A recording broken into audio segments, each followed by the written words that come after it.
Quelle promesse magnifique que celle qu'on trouve dans Ézéchiel 11 et Ézéchiel 36, un cœur de pierre remplacé par un cœur de chair. C'est pour qui cette promesse?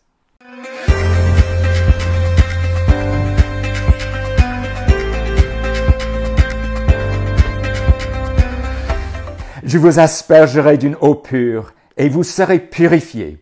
Je vous purifierai de toutes vos impuretés et de toutes vos idoles. Je vous donnerai un cœur nouveau et je mettrai en vous un esprit nouveau.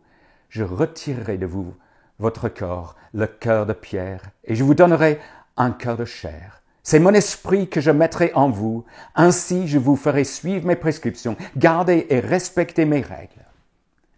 Cette promesse s'applique aux Israélites qui se trouvent en Babylonie et qui sont prêts à se soumettre à la parole de Dieu.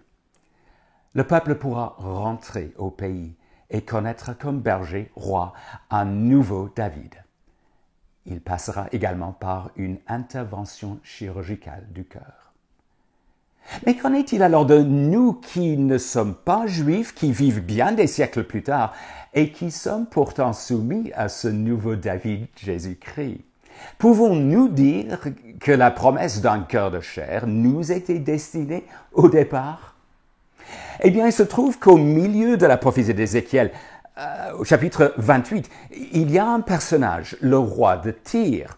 L'accusation qui est portée contre lui est qu'il se prend pour Dieu. Par exemple, chapitre 28 et le verset 2. « Voici ce que dit le Seigneur l'Éternel. Ton cœur s'est enorgueilli.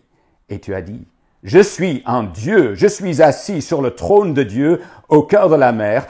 Pourtant, tu n'es qu'un homme et non un Dieu. Mais tu te considères au même niveau que Dieu. » Il faut noter qu'il est question d'un problème de cœur à 4 reprises dans ce texte.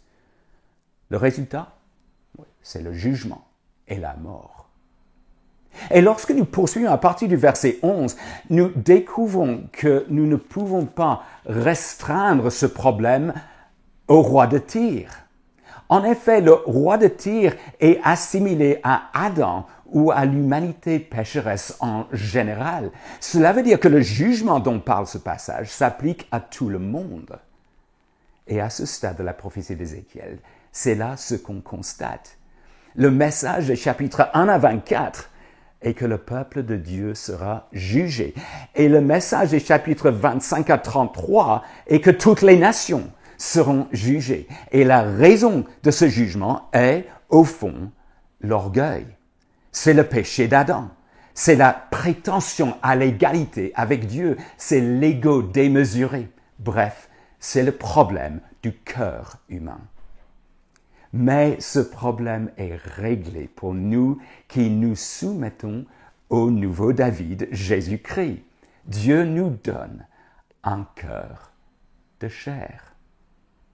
Oh, il reste des questions, bien entendu, et c'est pour cela que vous êtes conviés au séminaire sur Ézéchiel en une journée. Au plaisir.